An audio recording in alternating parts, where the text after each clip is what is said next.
क्या पढ़ाएंगे? मैथ पढ़ाएंगे और क्या पढ़ाएंगे?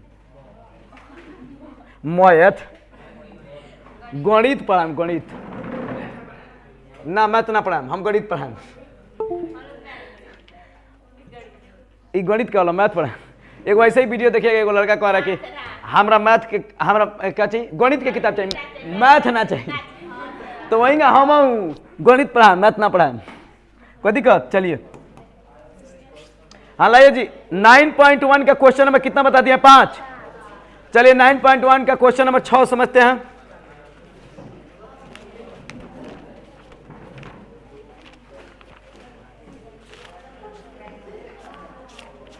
सब कोई शांत रहिए बाबू। 1.5 मीटर लंबा एक लड़का 30 मीटर वहां से दूरी में, देखे जाए, सब कोई शांत रहे। कह रहा है कि 1.5 मीटर लंबा एक लड़का,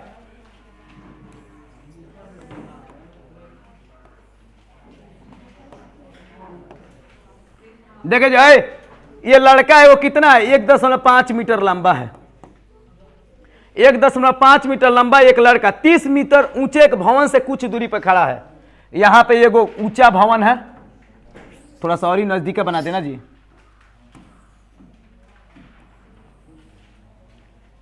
30 मीटर ऊंचा क्या है? भवन है। 30 मीटर ऊंचे एक भवन से कुछ दूरी पर खड़ा है, कुछ दूरी पर खड़ा है।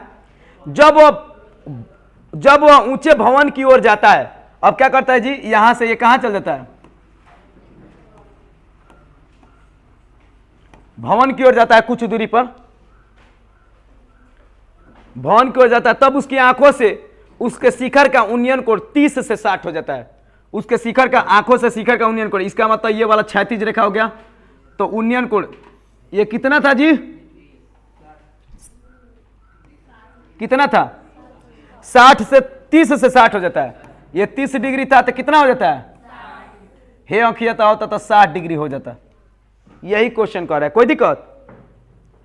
30 डिग्री से 60 डिग्री होता। बताइए कि वो भवन की ओर कितनी दूरी चल कर, यानी बता देना कि हई कितना दूरी चला, कितना दूरी चलकर गया। बहुत आसान क्वेश्चन है। देखिए इसमें फिगर में कोई दिक्कत नहीं है, ऐसे फिगर बनाया तो नहीं ना कोई प्रॉब्लम है। देखिए जी, हम मान लेते हैं, देखिए ध्यान दीजिए, हम देखिए ए थोड़ा सा अलग करिए, समझ लेते हैं। A B C D E, कोई दिक्कत? एफ, ई का कौन कॉलम चल गया जी? एफ, कोई दिक्कत? यहाँ पे जी मान लें। अगर नहीं भी मानिएगा तो कोई बात नहीं है, बात समझ रहे कि नहीं? ऊपर वाला सही काम चलेगा। देखिए जी, सबसे पहले तो इतना चीज हमको बेकार है, लइकवा का हाइटवा वो छाटेंगे तो अब ना ऊपर त्रिभुज में चलेंगे। तो देखिए पहले तो लिखेंगे माना कि ए सी एक भवन है, एक भवन है जो 30 मीटर ऊंची है, तथा डीई एक लड़का है। यहां पे हम जी हम हटा दे रहे हैं, ठीक है?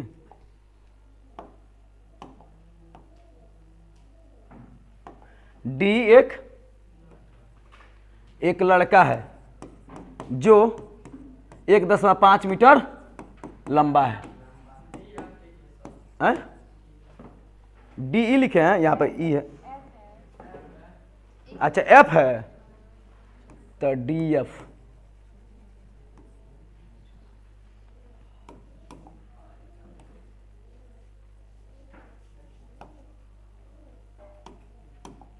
एफ है ना जी, यहां पर भी डी एफ एक लड़का है।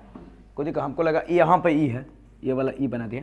तो डी एफ एक लड़का है जो कितना 1 मीटर लंबा है, जो डी बिंदु से भवन की ओर ई बिंदु तक जाता है, ई बिंदु तक जाता है। जाता है, कोई दिक्कत? यहां पे लिख देना। और ये माना कि इस दौरान वह x दूरी तय करता है, x दूरी तय करता है।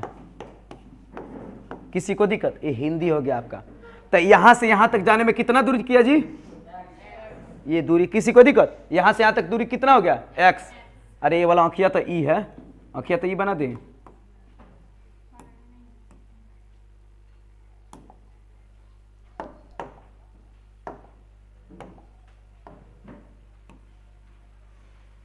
कोई दिक्कत? इसमें किसी को दिक्कत जी? अब हम आएंगे, देखिए ध्यान दीजिए। अगर हमको मतलब नीचे वाला से तो है नहीं, मत देखिए लो, अभी इस पे देखिए लो, नीचे वाला से तो है नहीं, तो अगर हम कैसे भी घटाकर ये वाला मान निकालेंगे तो नीचे वाला लड़कवा का हाइटवा घटाएंगे तो हम निकालेंगे। यहां पे देख लीजिए BC बराबर क्या होगा, ध्यान दीजिए। BC बराबर AC, हमारे नहीं खलो, BC बराबर AC माइनस CB। BC अगर हमको निकालना होगा तो पूरा AC में से हम क्या घटा देंगे? AB। हम CB लिख देंगे जी, क्या घटा देंगे? AB। टोटल इतना में से अगर हम AB घटा देंगे तो ये नहीं निकल जाएगा? निकलेगा कि नहीं? टोटल इतना में से हम इतना घटा देंगे तो निकल जाएगा। AB का मतलब लड़कवा का हाइट है, अरे है कि नहीं? तो देखिए, तो BC बराबर क्या हो जाएगा जी? BC बराबर 30 माइनस 1.5। किसी को दिक्कत? तो BC बराबर कितना हो जाएगा बताइए? 28.5 होगा कि नहीं? तो यानी यहां से यहां तक, यहां से ये वाला, यहां से यहां तक कितना हो गया? 28.5। टोटल 30 है। बात समझे कि नहीं? यहां से यहां तक 28.5। अब क्या करेंगे? ये तो 90 डिग्री। अब कुछ नहीं करना है, बारी बारी से दोनों त्रिभुज में आ जाएंगे और हल करेंगे। तो पहले आएंगे त्रिभुज 60 वाला बड़ा एंगल के साथ आएंगे, कोई इसमें आएंगे। किसी को दिक्कत? अरे किसी में भी आएगा, कोई फर्क नहीं पड़ेगा।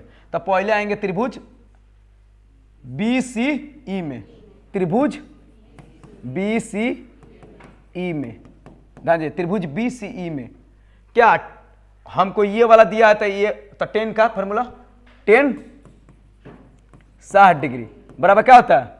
लंबाई, तो लंब कितना? BC, आधार कितना? EB।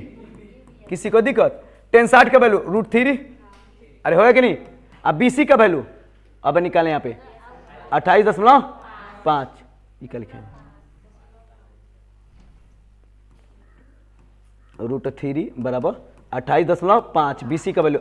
EB का वैल्यू नहीं पता है। EB का वैल्यू पता है? नहीं पता, तो EB को EB रहने देंगे। ध्यान दीजिए, कुछ नहीं तो नीचे 1, तो इसलिए EB बराबर क्या हो जाएगा? 28.5 बटा में √3। अरे होगा कि नहीं? हम EB को, ध्यान दीजिए यहाँ पे, EB को भेजेंगे √3 के पास तो √3 आ जाएगा इसके पास, आया कि नहीं? तो EB का वैल्यू हमको मिल गया कितना जी? 28.5 बटा √3। अगर मन करे तो यहाँ पे परिमीकरण भी कर सकते हैं। परिमीकरण कर ले यहीं पे, तो चलिए हम यहाँ पे परिमीकरण भी कर लेते हैं। ये तो वैल्यू आ गया इतना का, यहाँ पे हम परिमीकरण कर लेते हैं। नहीं भी करिएगा तो बाद में चल कर भी करना पड़ेगा, कोई दिक्कत नहीं है, तो हम कर लेते हैं। तो EB का वैल्यू कितना आ गया जी? EB का 28.5 बटा में √3। तब परिमीकरण करेंगे तो 28.5 बटा में √3 गुणा √3 बटा में √3। तो यहाँ पे देखिए हो जाएगा जी 28.5 √3 बटा में 3 होगा कि नहीं? किसका मान? EB बराबर किसका मान जी? किसका मान है ये? EB बराबर है 28.5 EB बराबर 28.5 √3 बटा में 3, यही ना है? 3 से ये कट जाएगा। 3 से देखिए, 3 से कितना मरते हैं? 3 7 21, 3 7 तो 3 से नहीं, 3 8 है, 3 27 और 3 5 तो 9.5, यानी EB बराबर क्या आ गया? 9.5 √3। ये हो गया किसका वैल्यू जी? EB का वैल्यू। किसी को दिक्कत? अब हम चलते हैं इस त्रिभुज में EB निकाले तो हम टोटल बड़ा वाला त्रिभुज में आएंगे, त्रिभुज BCD में। त्रिभुज BCD में हम डी यहां पे लिख देते हैं, त्रिभुज BCD में। टोटल बड़ा हुआ त्रिभुज बी सी डी में। तो चलिए दूसरे पेज पर, त्रिभुज बी सी डी में टेन कितना, टेन 30, 60 का तो हो गया था, 30 डिग्री बराबर। ध्यान दीजिए थोड़ा सा देखिए, इस त्रिभुज में आएंगे, त्रिभुज बी सी डी में, तो 30 का वैल्यू लेंगे, 30 का वैल्यू लेंगे तो लंब होगा यही, यानी 28.5। लंब क्या होगा, यानी BC ही होगा, और आधार में ये वाला टोटल आ जाएगा इतना प्लस इतना, यानी इसका वैल्यू प्लस एक्स का वैल्यू आए कि नहीं। तो ध्यान दीजिए, हम थोड़ा चलते हैं, क्या हो जाएगी BC या बटा में x प्लस 9.5√3। फिर एक बार देखिए, ध्यान दीजिए, BC पहले मान लीजिए लंब इतना होगा, और आधार में इतना का वैल्यू है प्लस इतना का वैल्यू होगा कि नहीं, क्योंकि यहां से लेकर यहां तक आधार है, तो इसका वैल्यू कितना है 9.5√3 है कि नहीं। तो वही हम क्या किए हैं, वही वैल्यू वहां पर लिख रहे हैं, x प्लस 9.5√3। अब इसको सॉल्व कर देंगे, आंसर आ जाएगा ऑटोमेटिक, x का वैल्यू निकल जाएगा, वही आंसर चाहिए। 10 का कितना 1/√3 बराबर कितना हो जाएगा, BC का 28 अरे हो कि नहीं। अब बटा में x प्लस 9.5√3, तिरछा तिरछी गुणा करेंगे तो x प्लस 9.5√3 बराबर 28.5√3, तिरछा तिरछी गुणा करेंगे तो अब देखिए, तो x बराबर हो जाए क्या 28.5√3 माइनस 9.5√3। ध्यान दीजिए, तो 5 में दशमलव के बाद दशमलव खत्म, रूट तो 3 बचेगा ही, 28 में से 9 गया 21 होगा क्यों 19, तो x बराबर क्या आ जाएगा 19√3 मीटर। तो लिख देंगे, अतः लड़का 19√3 मीटर की दूरी भवन की ओर तय करेगा। किसी को दिक्कत, इसमें किसी को दिक्कत, किसी में आप लोगों में आंसर दिया होगा ना तो कुछ दूसरा दिया है, और उसको कटाइएगा तो आ जाएगा 19√3 कटा कर उसको देख लीजिए, आप लोगों को किताब में शायद आंसर अलग अलग चीज देता है, यही दिया है, किसी किताब में दिया होगा दूसरा, उसको कटा कर नहीं दिया, कटाइएगा तो इतना आ जाएगा। ठीक है, बात समझ गया। फिर भी चलिए जी, तो थोड़ा सा देख लीजिए इसमें क्या था, देखिए कैसे हम दिमाग लगाइए। एक लड़का था, वो लड़का यहां से चलकर यहां भवन की ओर गया, भवन की ऊंचाई 30 था, तो हम लड़का का हाइट घटा लेंगे तो बाकी जो जितना मटेरियल चाहिए उतना बच जाएगा। 30 डिग्री से 60 डिग्री, पहले इस वाले त्रिभुज में आएंगे, इसका वैल्यू निकालिए, फिर बड़ा वाला त्रिभुज में आएंगे, ये वैल्यू लिख देंगे, इसका वैल्यू तो निकला है प्लस x के साथ रख देंगे तो ऑटोमेटिक x का मान निकल जाएगा, है कि नहीं। इसको ये देखिए, अब आप सोचते होंगे कि सर कैसे ये समझ में आएगा, तो इसको थोड़ा प्रैक्टिस करने वाला चीज़ है, तो इसको प्रैक्टिस भी करना है। तो आज के लिए यही एगो रहने देते हैं, नहीं तो आपका देख रहे हैं कि आप लोग देखेंगे ताक रहा हूँ, मुंड रग रहा है कि एकदम खौजिया गया होगा। ठीक है, तो आज के लिए इतना ही रहने देते हैं, ठीक है। चलिए, तो